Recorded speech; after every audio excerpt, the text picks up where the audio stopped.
Go for recognition? Yeah. That's crazy work. Yeah. Do you guys get it for yearbook? Yeah. Yeah, okay. That'd be really bad. It's so dope. Yeah. Okay, man. We have the Photoshop package as well. Yeah. Actually, Adobe Photoshop? Yeah. Lightroom Photoshop. 41. Wow. Well, hi, I'm Fella. Hi, Chi. Cameron. Okay then, we are gonna be talking about this first Lit Circles chapters 1 to 6. I'm a literary illuminator. Literary critic. Literary critic. Critic. Not clinic. Critic. Critic. Being connected. Being connected, and we are all fact checker in a mysterious way. LeConte, you will be arriving soon, so I'm not sure whether to start or whatever, but hey, let's do it. So, I have 5 passages that I'd like us to go through.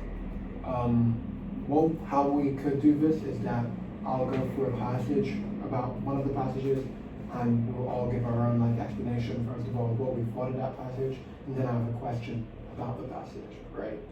Okay, so this one is the Telescreen chapter 1, just introducing. There was, of course, no way of knowing whether you were being watched at any given moment. You had to live, did live, from habit that became instinct, and the assumption that every sound you made was overheard, and except in darkness, every moment scrutinized. I'll go first real quick. For that one, it just reminded me of hey, okay, in this book, this passage right here is setting our scene, setting up the world. Hey, everyone's being watched. You don't really have a right to privacy anymore, and that's a correlation we can make. Does everyone agree with that, or any other takes out I there? think that's what I wrote down too, about the symbolism of telescreens and how they're omnipresent in the story. Yeah. Symbolizes the nature and the ability of totalitarian governments to, I guess, monitor their citizenships and also, in a way, blast propaganda into their faces to Yeah. control them. Any thoughts, Cameron? I think you guys covered pretty much it. Yeah. It's really just like a totalitarian Totalitarian. Yeah. regime, Mm. comparable to the Nazis with the Gestapo. Yeah, yeah. Exactly. Then the question is, how does this passage reveal the psychological impacts of constant surveillance? Do you think the fear of being watched changes how people think, not just act? For me, I saw that as in hey, especially during the physical jokes, I think they were called. Yeah.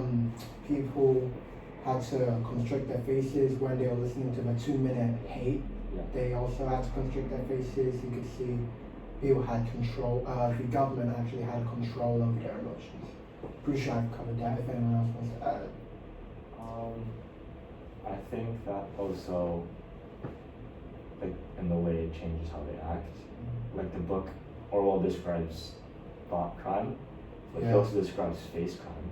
Yeah. How one man, for even a split second, just showed grimace in his face, and that probably would have gotten vaporized.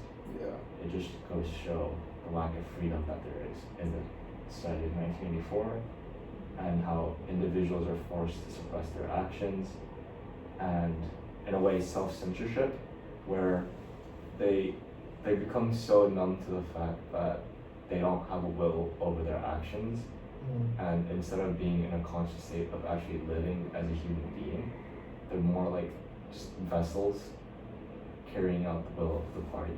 Yeah. Yeah.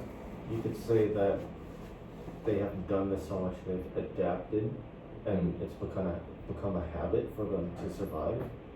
Yeah. It's become like an instinct. It says here, you had to live, you did live. From habit that became instinct.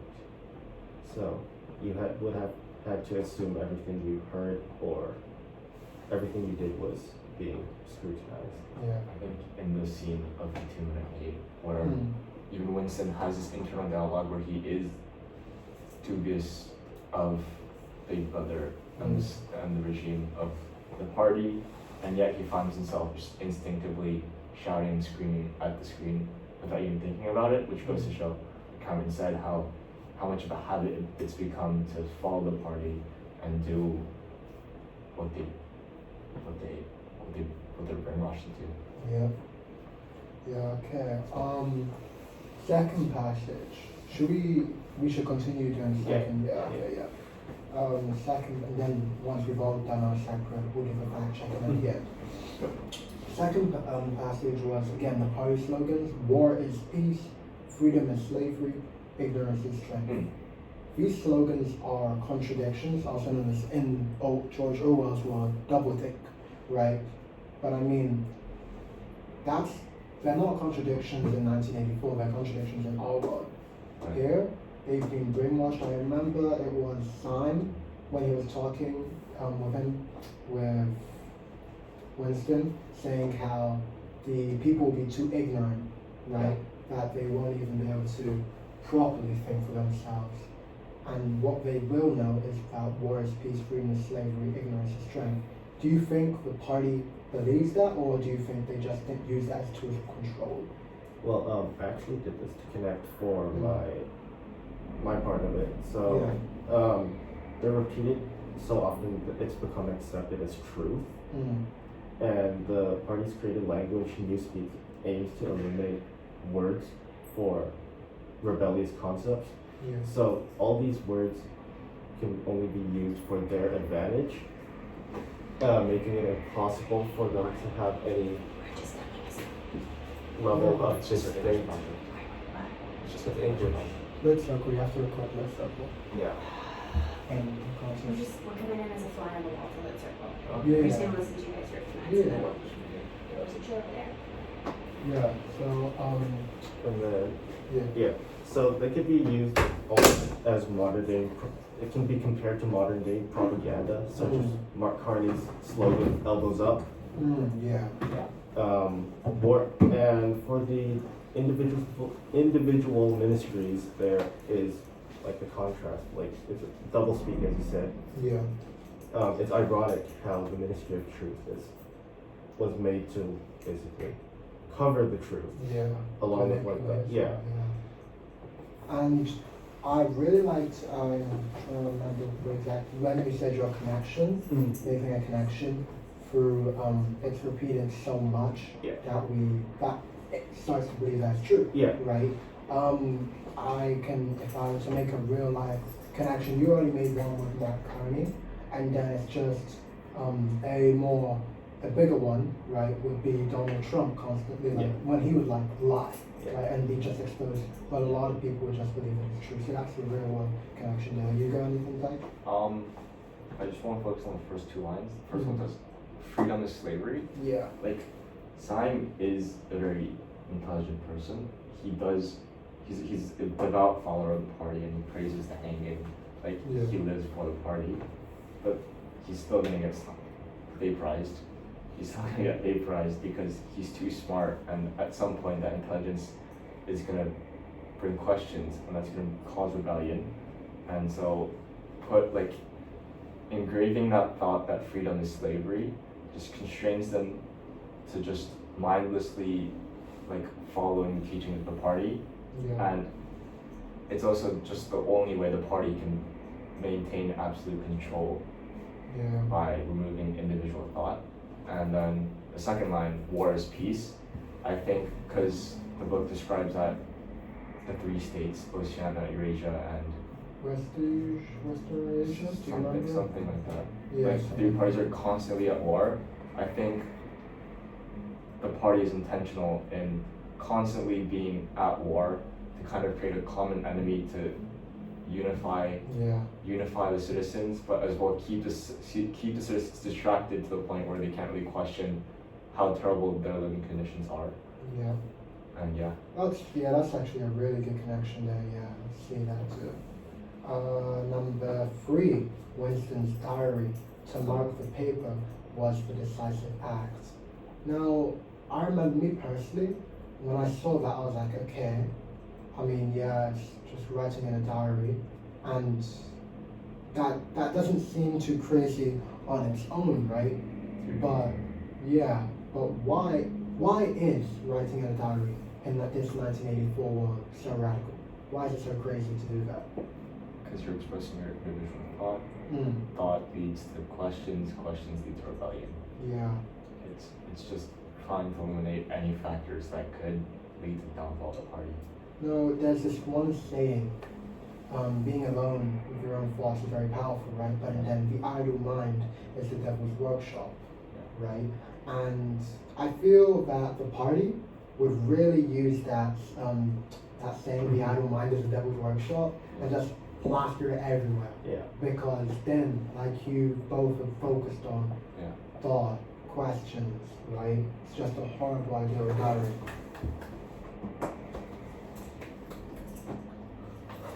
What is this? Of course, yeah. And then, Like even in the development of Newspeak, like through the character of San, you get to know more about Newspeak. Like Yes. page 55, it says, like good can just be like bad can just be replaced with ungood. Anything like splendid, excellent can just be plus good. Anything beyond that plus good. Yeah. Like just restricting the language as a whole and removing the need for creative expression. It's like making the language as dull as possible is also how the government's trying to like restrict the thoughts. Like even I guess making notes in the diary obsolete in a sense.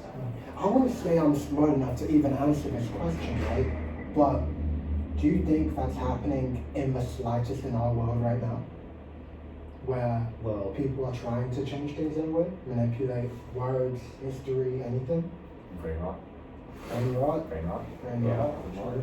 I mean, another connection that could be Mm. made for like 1984 specifically would Mm. be the connection of I'm a prisoner of my own vocabulary, Yes. which we went over yesterday in Mhm. English class. The more you take away, the more limited you get, and the more limited you get, the less you can express.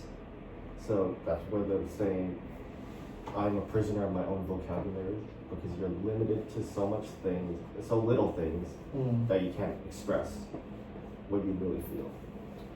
Real quick, the 11th edition, let's say that took them, okay, let's prep for an estimate, let's say it took them 10 years to get, 30 years to get to this point, from the 1950s bombing till 1984. Let's say it took 30 years to get to the 11th edition. Yeah. How long do you think it will take from 1950 until the entire thing is rebranded as new and for children growing up, that is genuinely, no, everyone alive, that is genuinely all they know? Do you think it'll take more than one generation, or like how long do you think it'll take? I would say one generation, One generation? 2 generations at maximum, Yeah. because the amount of propaganda and things that they feed to the youth Mm. will make them grow up thinking that's the only thing they know. Right. An example of this would have been the Hitler Youth.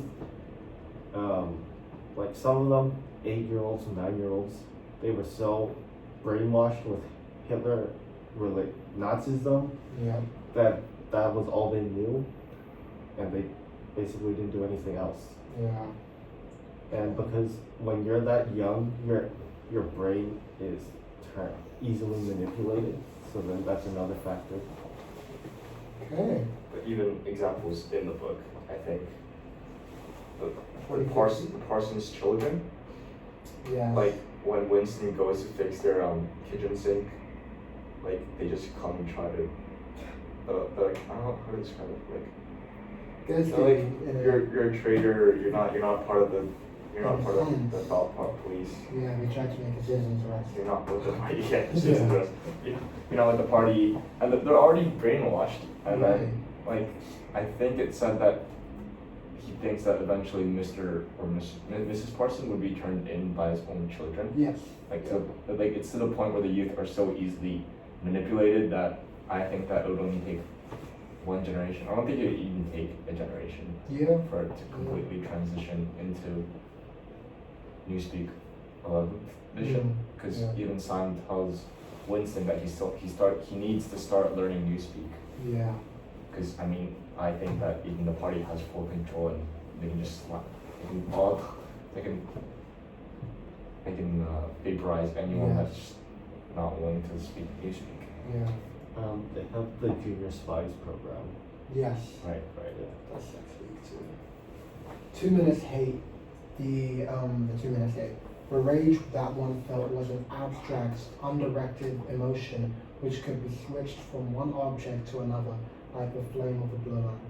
When I read that, I was just like, wow, that just shows the strength of how much anger and hate they've put into just anything the party deemed, let me use that language, ungood, right? So, Taishi, you won't know this, but Conte and Cameron were from AP Psych. I feel that with, what was the rat? Albus rat or something? I think where they used, they had a white rat, and then they had, like a sound, they associated, a child, little Albert, a child, and then they had a white rat, and they associated that white rat, anytime they showed the white rat, they had like a scary noise. Yeah. So they associated the two together, so that even when he didn't hear the sound, he was still scared of the rat, that white rat, right? Correct me if I'm wrong, Conte or Cameron, right? But The then, smell. yeah, exactly, just a sensory function, right? And just through that, I made that connection to Avery's Psych and just how the party really do have a really strong control over their people's emotion. Yeah. And then the question is, do we see modern examples of where anger is redirected towards scapegoats? I mean, in Israel and Gaza right now, that's a prime example. Yeah. Or even in the U.S. with the immigrants, Yeah. with Trump's party heavily trying to get rid of all the immigrants, with ICE deporting all of them, and Trump basically putting out a lot of messages saying turn them in. Mm-hmm. With the director of ICE was saying that they removed the age requirement to join ICE. So I kind of see that as a little bit of. That's mad. Yeah, that's madness. Anything? Oh, good. Yeah, okay. And the last one, we touched on it a little bit, but for children as spies, it was almost normal for people over 30 to be frightened of their own children. Me, first when I saw it, I was like, yeah, no, why would you have children? Like, because these things are too close to you, and they want to slime you out. Yeah. They genuinely, they want to. Yeah. Because I'm not sure, I think it was in the reading, so we were introduced to Winston's job, Yeah. right? Yeah, you guys were familiar with that? Yeah. With what he does? Yeah, as in, he manipulates newspapers and Yes. everything, yeah. So I saw, hey, he just made someone, right, out of thin air and let me use that language again, plus goods. The plus goods that there were for this Comrade Eaglov or something, sorry I butchered his name. But well, hey, he turned in his uncle. Because that guy, he said something that he should have said. And that's the good thing. Yeah. Turning in your own family. Yeah. Party over blood. And that's what I feel Simon probably doesn't have family. He seems more like he has a family of leather. Boot. He's a bootlegger. I believe that personally. But yeah, just why the questions are, why is the party's use of children so effective for control? And how does this destroy trust within families? And why would that be useful to a regime? Well, it removes the aspect of affection for your children, for Yeah. one. Second thing is manipulation of children, Yeah, because they're so easy to manipulate. You can easily just, yeah, hey, if your mom says something about this, if your dad says something about this, let us know and we'll give you a reward or something. exactly. Right? Then that's the thing too. Geez, just now too. So yeah, it would also count. I think it was you touched on this, but a lot of organized. I'm gonna use crime groups for a family, for an example. A lot of crime groups are families. A lot of business models are family oriented, right? A lot of restaurants family oriented. A lot of things start within families. We don't want our revolutions to start with families. And it's really easy in this world because the party, they knew exactly what they were doing here. Because now you got, it's either you have a Winston Right. or you have the Parsons. Right? Mhm. Those are the, I feel those are the two types of civilians in this world. Either you're on your own, Or you're could you try to slime me out? yeah, exactly. Or your kid trying to slime you out. Yeah. So that's pretty sad. But yeah, I think that's covered literally illuminator in a sense, and LaConte decided to join us now. Hi. So yeah, Just gonna do attendance and listen in for a minute. yeah. Who wants to go next? Whichever one. Are you done? Yeah, we'll do the fact checking all of us at the end. I guess I can go because Sure. mine. Fellas kind of covered a little bit of mine.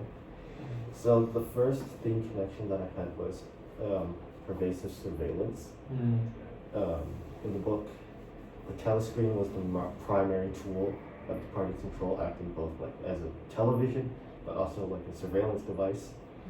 And citizens were also told like the most famous catchphrase, "Big Brother is always watching you," so you truly have no private space. Yeah. The connection would be in today's society, like devices like smartphones, smart speakers, Alexa and Google Home are like kind of trained to listen for your voice. And security cameras are constantly collecting your data. And if anyone watched the movie, which movie was it? Fast and Furious, one of the Fast and Furious movies with God's Eye. It was like a satellite that was able to hack into Yeah. any cell phone camera. Anything with a camera could find you, basically. So that's kind of like the thing that came out as a connection. And then some government agencies, particularly the Ministry of State Security in China, as well as the former KGB in Russia, now the SVR, also use traffic lights, cameras on all streets Yeah. to basically just follow you, keep tabs on you, and I guess this is what Orwell kind of foresaw coming Yeah. to our world. Another connection would have been the manipulation of language and propaganda. Yes. So like we touched on that with fellas, like the party slogans, war is peace, freedom is slavery, ignorance is strength. They're repeated so often it becomes a truth. We kind of went over like how it connects to the real life world, like elbows out, Yeah. all that kind of stuff. And then the indoctrination of youth. Yes. This was another major concept that we connected. Yeah. Yeah, with like the Junior Spies program, turning the family in to benefit the party. Yeah. Can't we, in today's society, well, not exactly like today, but like more, a little bit in the past would have been the Nazi youth. Yeah. Yeah. I tried to see if Trump had one nowadays, because it would kind of seem normal if he had one. Agent, I feel, to be honest, you know his app, he probably could Yeah. yeah. too. But then, real quick, it was one of my Yeah. fact-checking facts that Stalin, Soviet Union also encouraged Yes. children, like you had said Yeah. earlier, to inform their parents. Yeah. So, yeah, that was it. I feel like maybe there's a modern day connection with like this idea that like loyalty isn't necessarily within the family, but it's a way to like fracture the family between parent and children. Like I think it was last year Alberta passed a law that said like if children were like they wanted their pronouns to be different than what they actually were, that like the school, well before this law went through, the school did not have to inform the parents that the children were feeling this way, that they were transgender or wanted different pronouns. Then a law was passed in Alberta to say like, no, you have to inform the parent. So I feel like maybe previously the government was saying like, if you are different or feeling different, that's fine, you don't have to inform your parents, right? But then the Alberta legislation passed a bill saying, no, parents need to know what their children are if they're changing their pronouns. So it's this idea of like, at least in Alberta, as I understood, it was like, no, let's keep the family whole. There's conversations that need to happen within the family. There's not like the school, which is a representation of the government, like Ministry of Education. They're not in league there and keeping the parents silenced. Or out. It's like, no, the family is the main root of communication and connection, and the government through education supports that. So there's a lot of fallout about that too. So maybe that's like a modern day connection as well. Yeah. I guess another one could use would be ICE with their Mm. age limit like they removed the age restriction. Mm. So people as young as like 15, 14 are legally allowed to apply for ICE now. Interesting. Okay. Okay, good conversation, guys. I'll check back in a bit. Can you check out on the done? Mr. Conte? Sorry. Can you check in with you when we're done, like at the end of the block? I posted it on the Google Classroom. I didn't press send yet, so I was trying to do a morning devotion as well. I said, when you're done, just stay in the room and read chapter 7 together. Okay. Oh, I'll come back. Because there's a group in my classroom, so I don't want them to get interrupted if they're still going and people start coming in. So we go until 10:05. Yeah, we're at the end of the class. If you're done early, my hope is that just the novel will bring about natural conversation from what we've prepared. It doesn't have to be like, I wrote this, okay, now what did you say? Yeah. It would be organic, and then if everybody, the conversation runs course, start chapter 7 together. Yeah. Okay, I'll be back in a bit.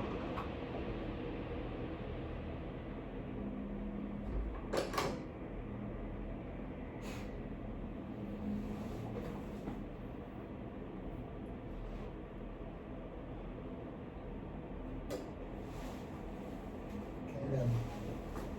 It's weird. It's like she left, but she didn't. She's still here watching us. Big Yeah. Brother's always watching. Big Brother's, we should get bonus marks for that one. Right? Yeah. Big Brother's always watching. Yeah, no, you definitely should mention that when we get back to class or something tomorrow. Yeah, no, another connection I'd like to make is that during the talk, you I'm are always just watching this. no matter what. But yeah, we'll continue. Oh yeah, no. Yeah, that's basically all I have. Yeah, that's basically it. Yeah. So if you want to go and then afterwards we can move on to fact checking. I focused a lot on the characterization of the characters. I think they're very unique. One of the ones, the main character, Winston, he privately rebels against the party's request for a dream. When he recalls his interaction with O'Brien in the hallway, Yes. he writes down to Big Brother like 10 times his response in his diary. What would I do? Yeah. And then he's a very thoughtful, contemplative character, which is often reflected in his kind of introspection and internal dialogue as he wrestles with his thought and I guess how he should take his course of action in society. Real quick, won't this world 1984? Yeah. In a sense, without trying to promote being a contemplative, thoughtful person, but if you decide to take one of the two routes, Parsons and Winston, if you take Winston's route and you're alone with your thoughts, aren't you gonna normally be more contemplative because you get to be more observant? I take a look at Mr. Parson, and to be honest, he seems like a dumb. Like I don't understand what's happening in that guy's head. But yeah, I feel a lot more people would be like Winston if they went down his route of just being on their own. But I think as you're reading, I feel like you can't help but sympathize with Winston. And the question I've heard is, what devices or like what techniques does Orwell employ to make Winston such a sympathetic or worthy of sympathy of a character? I think the human character strives to find their other half, right? And that's one thing that we all look for, and there are so many symbols. This world right now shows a lot of love, right? Some of us even have it on our shirts. Somebody loves you, right? It's always looking for a connection with other humans, and yet when someone doesn't have a connection, we feel sorry for them. It's like especially one that I know everyone will be able to relate to is when you see an old person by themselves. It's immediately, they're alone, right? Mrs. Brill. Yeah, Mrs. Brill. Or Miss Brill, sorry. It's just single. Yeah, single, ready to mingle. And then,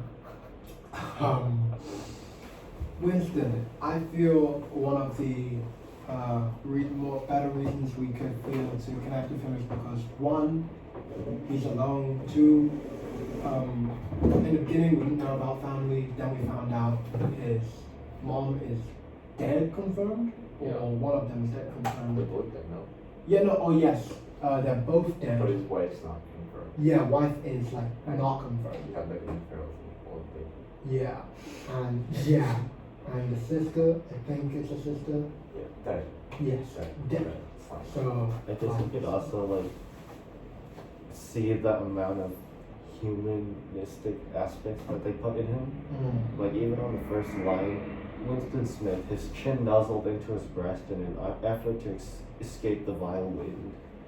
There's a lot of humanistic features that are depicted within Winston. So I guess when you can connect with that and see that, then you can kind of relate to him and feel sympathetic for his environment. Yes, made it much closer to with it.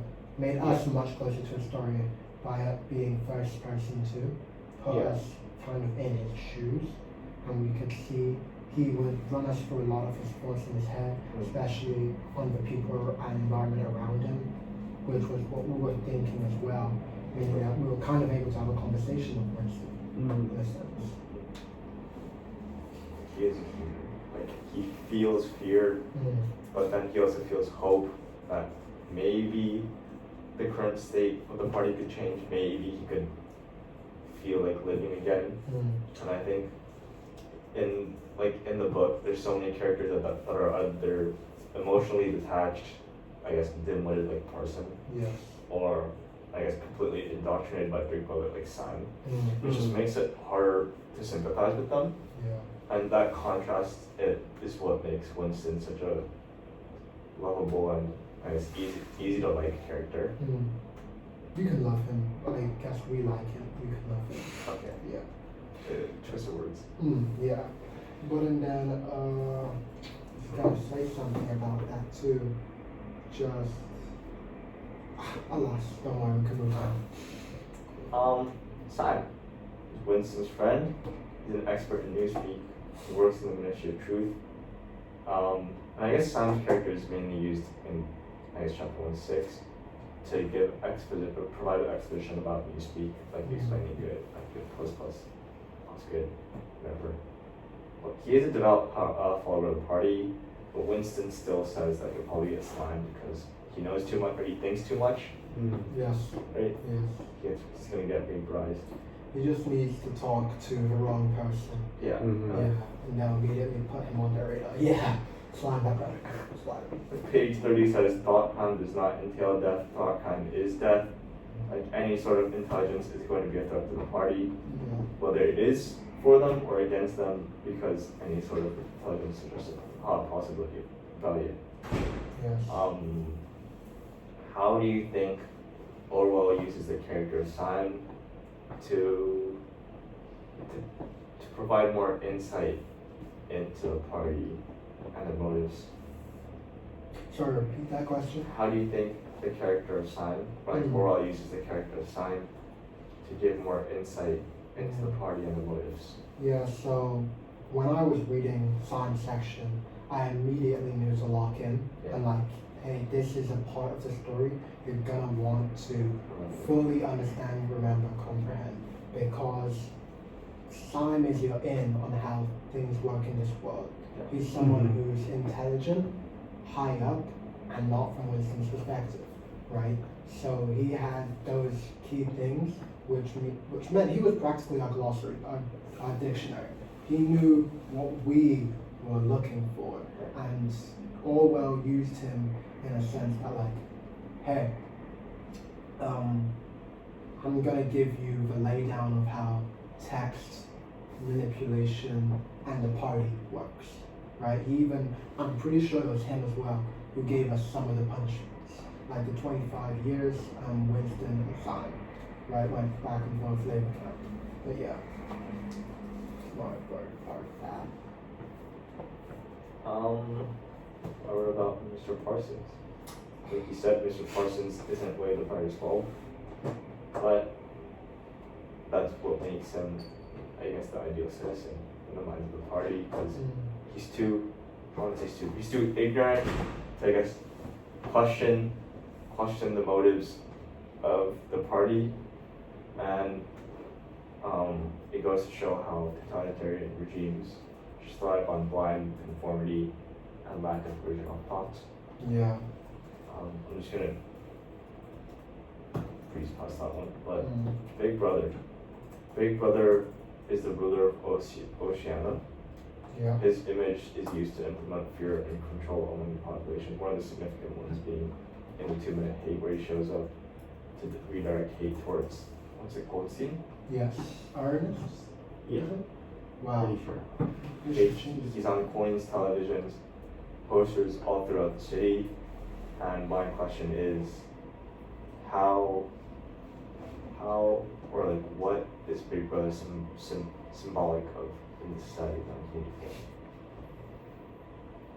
Symbolic of, I mean, I feel that they try to associate him with, in a sense, a deity, right? In my opinion, because not once have I heard or seen any mention of a religion. Mhm. And correct me if I'm wrong here, Cameron, but was religion was it strengthened or weakened during like war times? As in, do you understand what I mean? Like, Strengthened. yeah, strengthened, right? And I thought that too, right? So I'm like, okay, I don't even see one person ever praying, ever begging, nothing like that, right? So I thought, okay, this Big Brother is symbolized with a deity. And when they mentioned the mascot, my first thought was Hitler. So yeah, for me, it's symbol. It's symbolism. Big Adolf Hitler. Stalin also had. Yes, yeah. And Mussolini too, actually. Yeah. Wow. It's a trait. Exactly. Last character I thought on was O'Brien. Mm. He's the that shares a quick on Winston, and although no words were spoken, he thinks that O'Brien shares his unspoken doubts and rebellious thoughts against the party. Page 19 says, an unmistakable message had passed. It was as though their two minds had opened, and the thoughts were flowing from one into the other through their eyes. I'm with you. O'Brien was thinking the same thing as himself. I just wanted to ask if you guys think that Winston is correct on this, or if O'Brien is actually like a devout follower and just gonna slap him out sometime in the story. I believe that O'Brien. Okay, so I'm gonna look stupid either way I put this anyway. But then let's say O'Brien is a follower. I don't think if Winston went and told him he's gonna reveal himself, right? Because of how paranoid this world is. It'd be quite, in my opinion, I feel like it'd be in a bit of an idiotic move for you to reveal yourself when you literally work in the Ministry of Truth, Yeah. right? And that's a higher up. Oh well, I'll look stupid, but hey, that's how it works. Cameron? Tashi, can you repeat the question? If you think O'Brien is a spy or not, essentially, or will be. I think not really any way you can tell for sure. Yeah.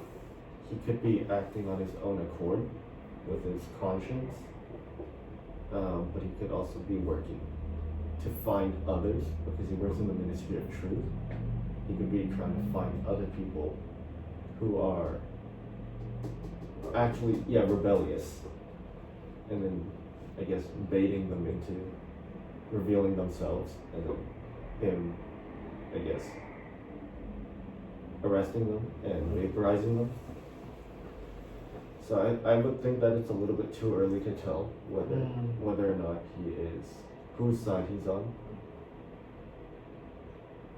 Symbolisms. I think we already talked about telescreens, Yeah. but a question I did bring was telescreens symbolize surveillance and propaganda, but how does that compare to modern technology? I think Cameron already said, like Google Home, Siri, whatever. Do you have any thoughts on that topic?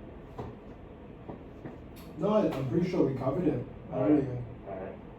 Alright. One more symbolism I wrote about Big Brother. The name Big Brother it connotes family and comfort. But I think that's ironic because his presence is in reality the exact opposite. Yeah.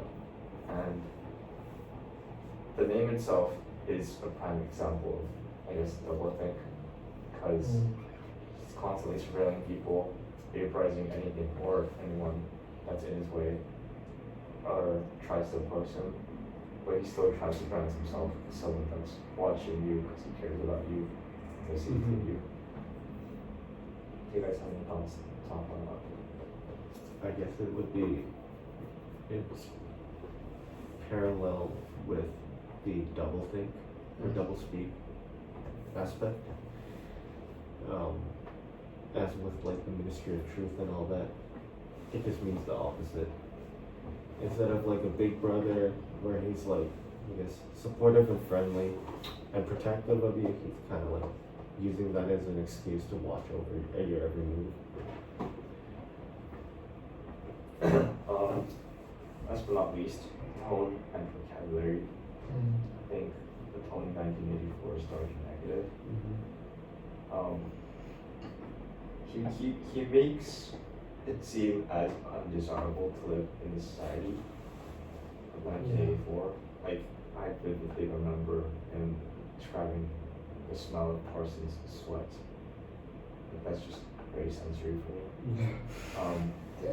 Unappetizing food, like the pinkish gray stew, a hunk of bread and a cube of cheese, and someone left a pool of stew, a filthy liquid mess that had the appearance of vomit.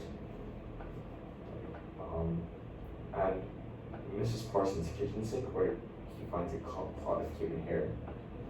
Yeah. All these descriptions feel unnecessary, but they just add to the whole atmosphere of just making it seem as disgusting as possible. Yeah. And again, he uses vocabulary like thought crime and face crime to show the lack of freedom and how individuals are forced to express their thought and actions. But thought crime and face crime are essentially used to show the extent to which totalitarian governments go to control their citizens. But do you guys think if there's any parallels to today where people filter their words or beliefs in order because they fear the consequences? I'm trying to think of every celebrity that we know of does that. Because of one thing called cancel culture. People like, I'm not sure if you've seen Jimmy Kimmel, decided to, he went out against Charlie Kirk, and then the parent organization of his show decided like, hey, You're done. yeah, you're done. They suspended the Jimmy Kimmel show. That was Fox, right? Yeah, Fox, exactly. And make that connection, Fox, Charlie Kirk. Fox and Kirk. And then just celebrities do it all the time. When your normal person in an argument also has to do it depending on who you're speaking to. Yeah. When you realize, hey, okay, if you're talking about, let's say, LGBTQ rights, and you're arguing with someone about LGBTQ rights who isn't LGBTQ, it's going to be way different with someone that is LGBTQ. Yes, Yeah. So it's like, hey, there are some times where you have the same meaning, but you got to change what you're saying so that it comes out differently. Nicer. Nicer. I think all politicians do it too. Exactly. LGBTQ isn't ungood. It's just not plus good. Yeah. Right. What did Jimmy Kimmel say?